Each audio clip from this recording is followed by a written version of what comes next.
Hey guys, I'm FatBuddyCat. Believe it or not, this is my Coleman Ct200u. Today, we're going to do what the Save 196 Foundation does best, and we're going to give this engine a second chance at life. This is indeed a Hisun 196 off of my Coleman Ct200u. It has a 16mm crankshaft and a few other things inside that we're going to be swapping out. Before we get in there, we have to get a few things out of the way.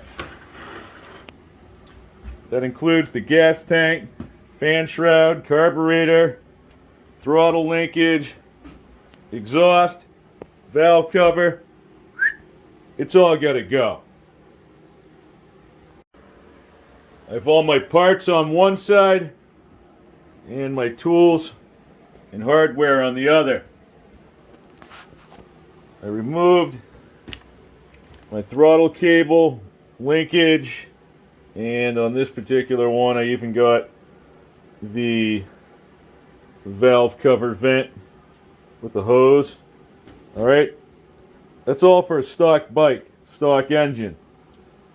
We'll keep that together and maybe we'll use it later on.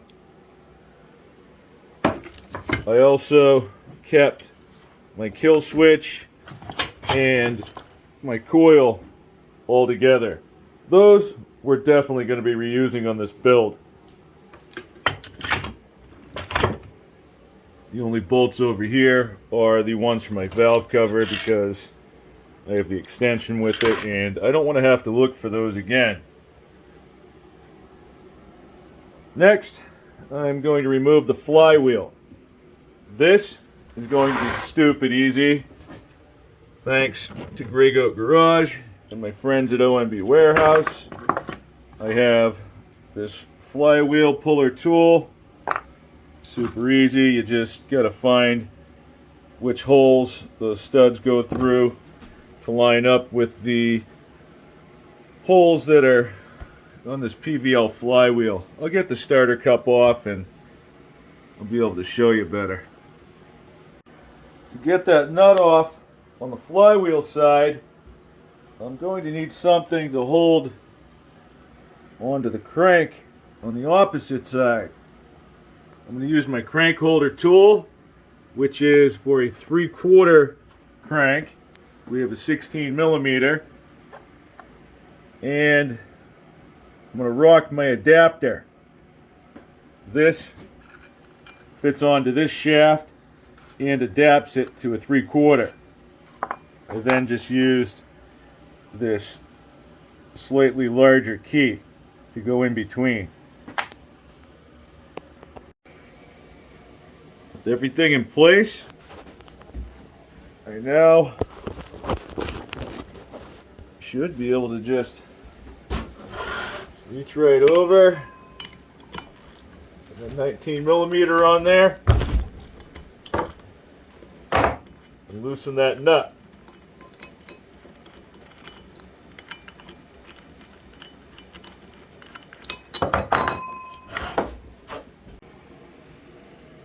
There's the two threaded holes I was referring to on the PVL flywheel. Those are for the puller. I just found the two holes that will line up. This piece is going against the shaft. The studs are getting threaded in. When you tighten those nuts, it pushes against the shaft and pulls the flywheel out so that it pops it off the taper. Both of these studs are just hand tight, but they're threaded all the way in. The block is snug up against the shaft, and I just brought the nuts in as far as I can go without a wrench. I'll get my 1/2-inch wrench on here. I'm using a ratchet wrench, and we're tightening. I'm doing a little bit on each one at a time.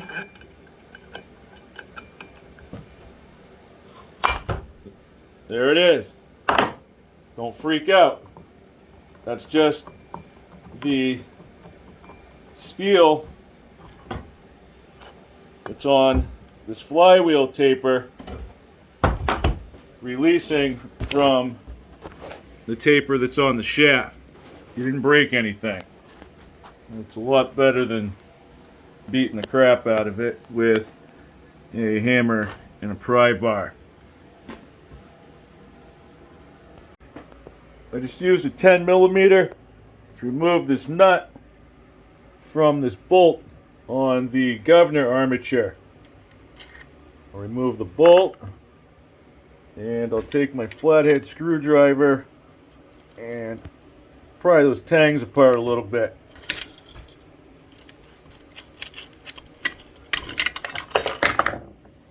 See you later. We'll get that pin in a couple minutes. I removed the oil drain plug and the filler cap. Now I'm just letting the old honey pour out of the pot. I'm using the hole in my bench for the output shaft so that I can prop the engine up on its side. I'm going to find something that I can use for a ramrod, and I'm going to tap that out with a hammer. There's my hammer, and it looks like today's ramrod is going to be a steel punch. I'll place it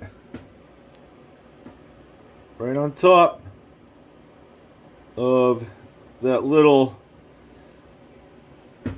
it's a dowel. It's about that long. Alright? And your governor gear spins on it. We're going to knock that sucker in. It's going to drop down, right? And then the governor gear won't have anything to spin on, and it'll fall off down inside the pot.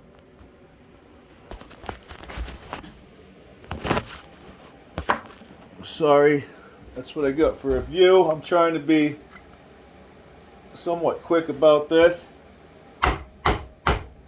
That's it, okay? I didn't go beating the bag out of this thing. Okay, she's way down in there. There's a couple washers involved in the situation too. Sometimes if you probe around a little bit while you're here, you can better the chances of them falling down and joining the party as well. Now that that's knocked in, we're going to get right back out of the hole, and we'll be removing this pin, clip, clamp, whatever you want to call it, and then knocking this down in. Alright, same idea. I don't know where the crank is in relation to that thing. It looks like a hockey stick. I'll show you when we get the engine open. There's my clip. And I'm just pushing down. Alright, it's going. I'll now use my punch and my hammer. And I'll just give it a couple taps. If I feel like I'm getting any sort of resistance, I'm going to stop, because it might be making contact with the lobe on the crank. I'll get this opened up and we'll take a look together. Same thing, except this time the flywheel side is going to go in that hole. I'm just going to remove the key real quick with a flathead screwdriver and my hammer.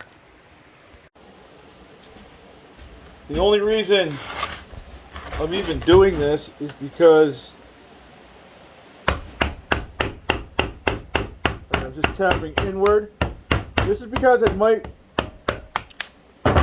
reuse this key. That's it.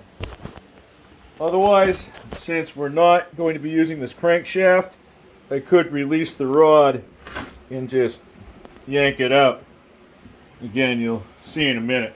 Because now we're going to remove these bolts and take the side cover off. The flywheel side of the shaft doesn't fit all the way through the hole, and it doesn't have to.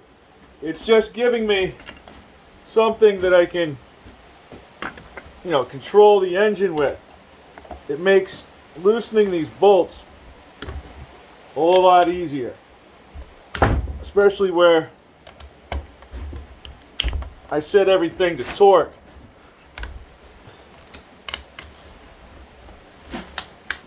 It just beats trying to have the engine upright and then you start running out of room on your bench. So instead of fighting it, just make it easier on yourself. And get these bolts all the way out. They should just be hand tight right now. We'll add these to the collection and grab the rubber mallet, break the seal on this side cover. Should be able to wiggle it off now. Don't really care about the gasket, but it does look like we got the whole thing. Boy, is that nice. Nothing to clean up, really. Plastic cam is not going back in here. Man, is that thing light. You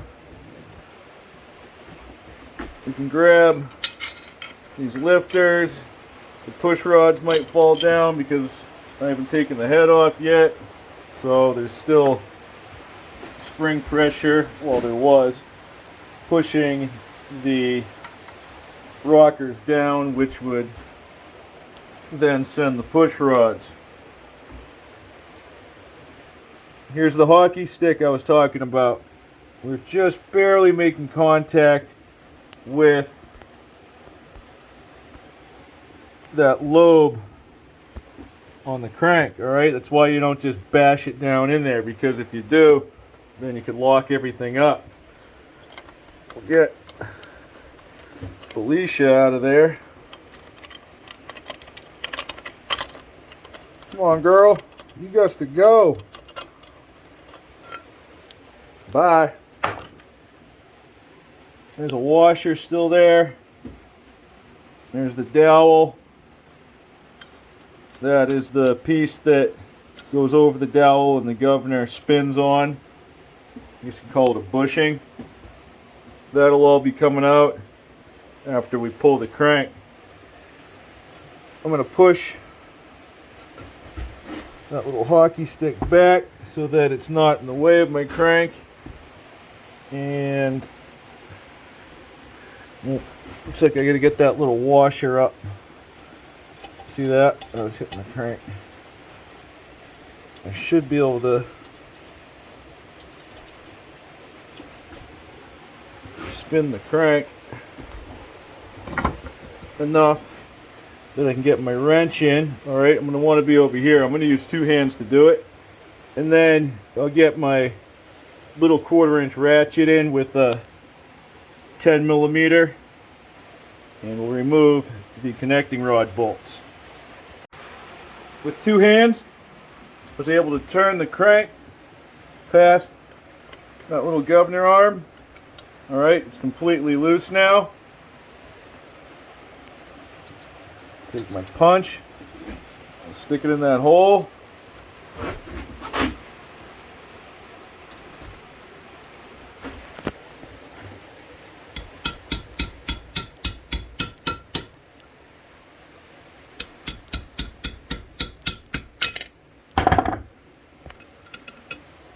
You see that? You need the light. There you go. There's my punch.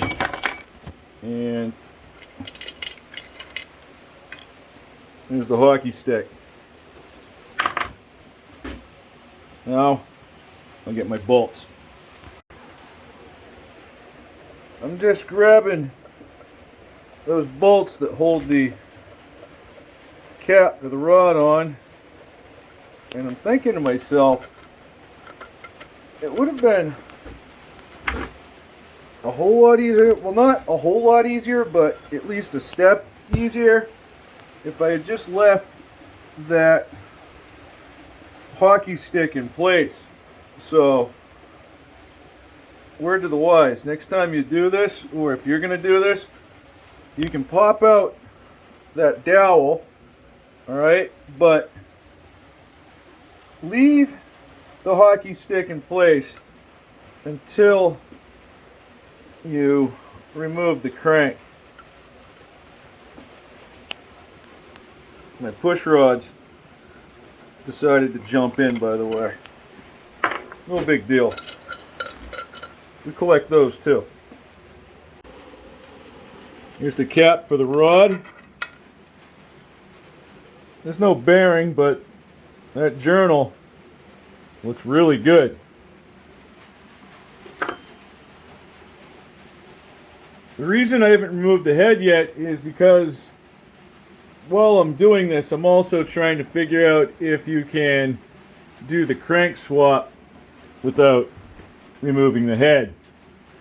I'm trying to push the piston as far up in the cylinder as it'll go so that I can get the crank past it. It's kind of like a puzzle, I guess. Let's see what I can do. I just mated my journals together without that cap on the rod, and now I'm bringing it up so that it's at the top of the stroke. I have like nothing to leverage against. Okay, I went past it, alright? So the piston and the rod are still in, the head's still there, and now I'm pulling the crank. So in the future, if I were doing a 16mm to 3/4 shaft conversion, I happen to have one sitting right up here, okay? I would be able to swap that out for that without removing this. Put my push rods, cam, lifters, crank, put all that stuff back in place, seal the deal, right? If the governor was still in and we were just doing the 3/4 swap, you see what I'm saying? We removed the governor, we two-birded it, but all that stuff stays right there. Crank comes out, new crank goes in, we connect it, seal the deal, and then we would just be resetting our valve lash. Prime time. 4 12mm head bolts, and we're on easy street, guys. Something I've learned with small engine work, when you have a little mishap like that governor arm, right? I didn't force anything, and I just started to get jammed up, but I was able to work my way out just using my hands. Don't panic, whatever you do. Take your time and get control of the situation. Don't let that little thing influence or manipulate the rest of your build, all right? Figure it out. Don't do any more damage. And then move on. And then learn from your mistake. I've done this a time or two, but hey, sometimes I try to take a shortcut and it comes back to bite me. That wasn't even really going to be a shortcut, but I'm just trying to keep it 100 with you guys. Stuff happens, all right? It's not a perfect world. There's our head. Okay, looks like we had a perfect seal. There's our gasket.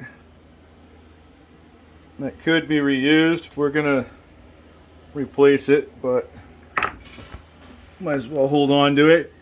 All right, one of my dowels right there. We'll grab that one. The other one's probably in the head. Has nowhere else to go, right? Push rods are gone. Head's off, gasket's off. We have our piston. And there's our rod. Let's see if, whoa. There it is. All right, we're not reusing these. But I'll tell you what. This thing has low hours. It's in really good shape. And this could be used on a repair for a stock engine. The crank, where it's 16 millimeter, I mean, not so much unless somebody really needed that. I'll make sure that I don't lose these dowels in the next process, which is going to be giving this thing a rough clean out. Probably just a little soap and water and the garden hose. Don't forget the super clean. This will get all the deep down grime and oil to start breaking loose. I'll go over the entire block inside out, and then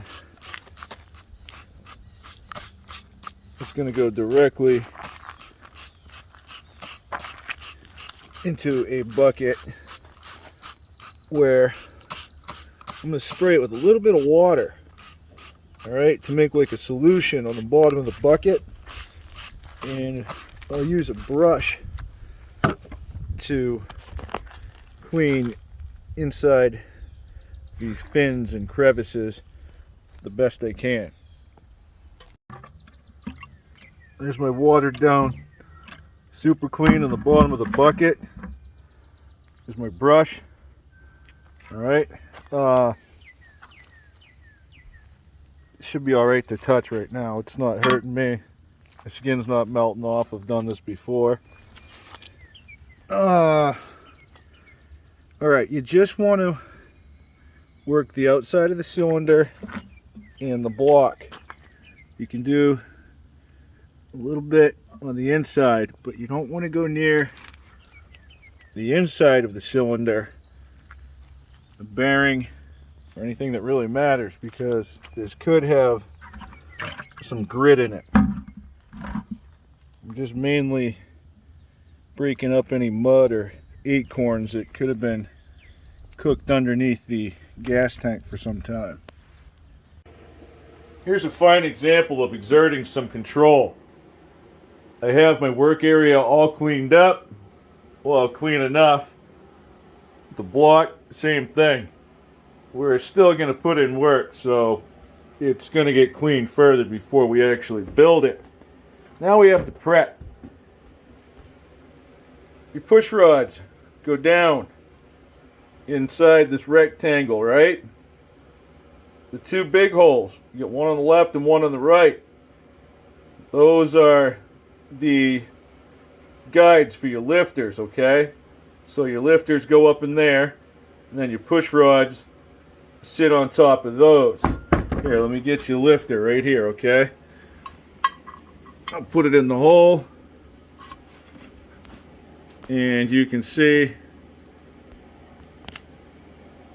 the top of it. All right, that is what your push rod goes up against.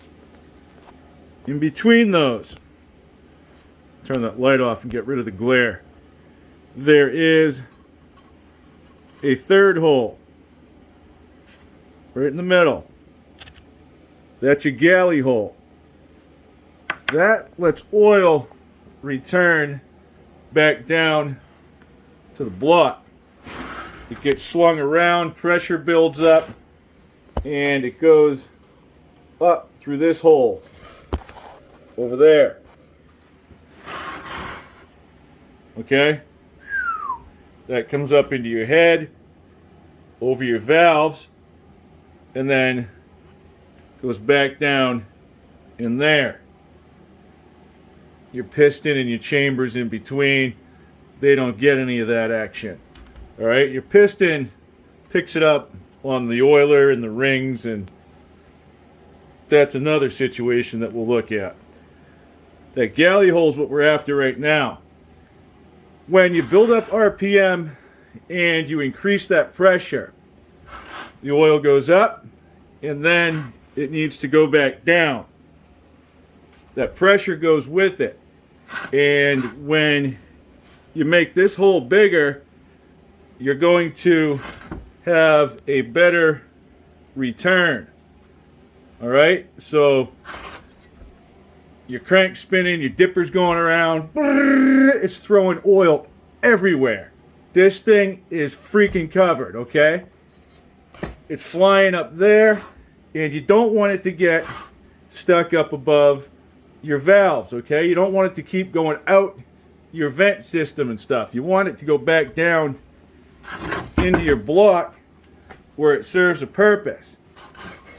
So we're going to better its chances by boring that hole out so it's a little bit bigger. Capiche? This might seem sort of like beginner stuff, and I'm not trying to be completely rhetorical here. If you have watched my videos in the past, there is some progression to what I do. I'm just trying to keep, the new guy in consideration. Here's what I have for a drill bit, okay? Nothing fancy. I'm running it out long on the end. There's only about that much of the drill bit in there, and the reason is because I want to maximize the length. All right, piece of cardboard, little slit cut in it. That is going to be to protect the gasket surface of the head.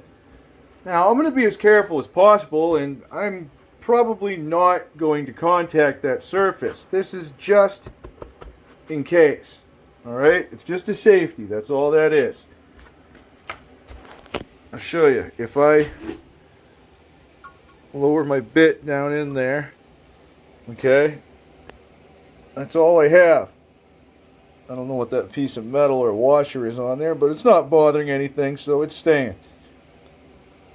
Alright, now if I two-hand the drill and work it, I know I can do this.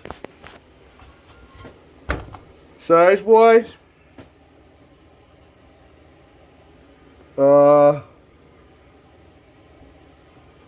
maybe twice as big as that hole. I'm not sure. I don't even think the bit says anymore, so I don't know. Maybe we'll try to measure that after. Alright, my target is acquired. Since my block isn't covered in grease, duct tape will adhere to it. I have my guard stuck on there, so I don't have to worry about that. I can just concentrate on the hole. The whole time I'm thinking to myself, I don't want to make contact with that cardboard. I'll pretend that it would be a bad thing if I did.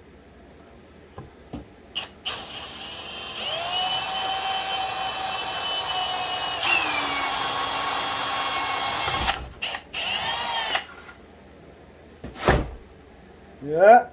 Nice and easy.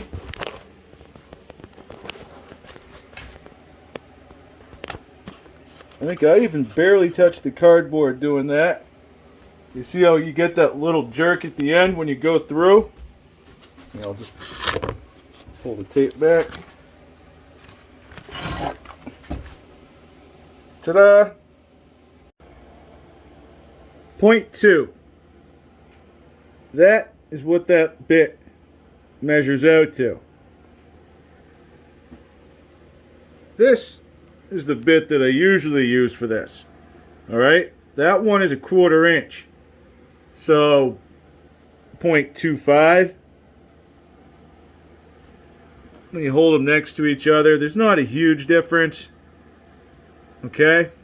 We're going with this because, well, I figure you're more apt to have this kicking around in your toolbox than that big one right there. Oh yeah. We'll be alright.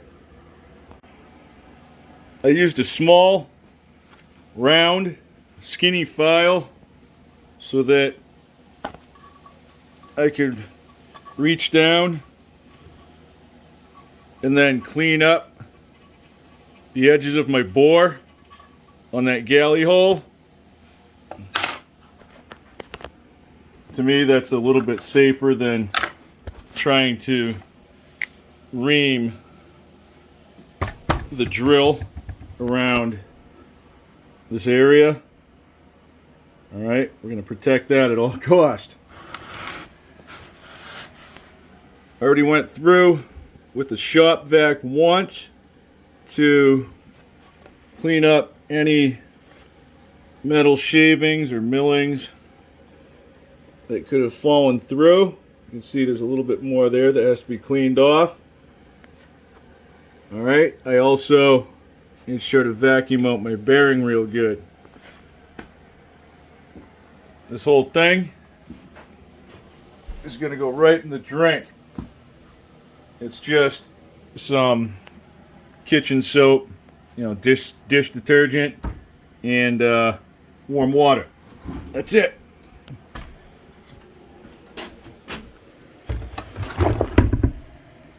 Let that simmer for a little while.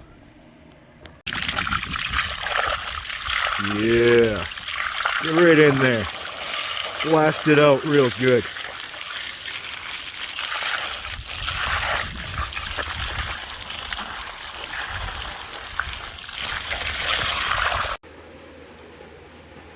Uh-oh. I still see metal shavings.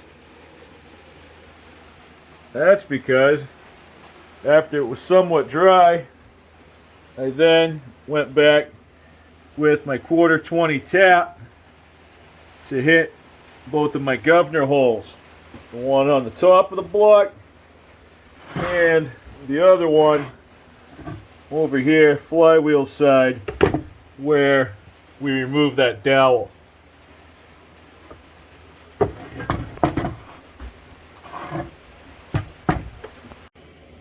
I already have one of my plugs set. All that is a 3/4 inch long 1/4 bolt with a lock washer and a copious amount of red Loctite. I set both of these bolts using a 1/4 inch ratchet. That way I can feel the thunder and I know how much torque I'm really putting down. You don't want to over tighten these and strip them out now. I just wiped the block down with the rag and then I went back over it with the shop vac. I'm going to have to wait 24 hours for this thread locker to completely cure before we can clean this engine out one more time. I used a clean paper towel to wipe down the cylinder. Now I'm going to lubricate it so that it prevents it from rusting. That won't hurt anything if it sits overnight. Probably get some more oil on this paper towel and just let it sit in there. Look at that. It actually took 2 paper towels. Whatever, dude.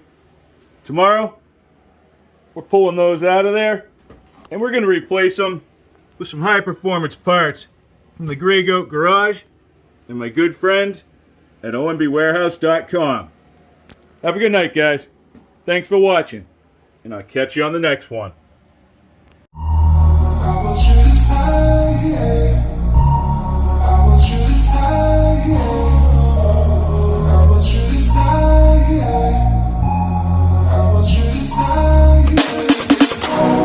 stay.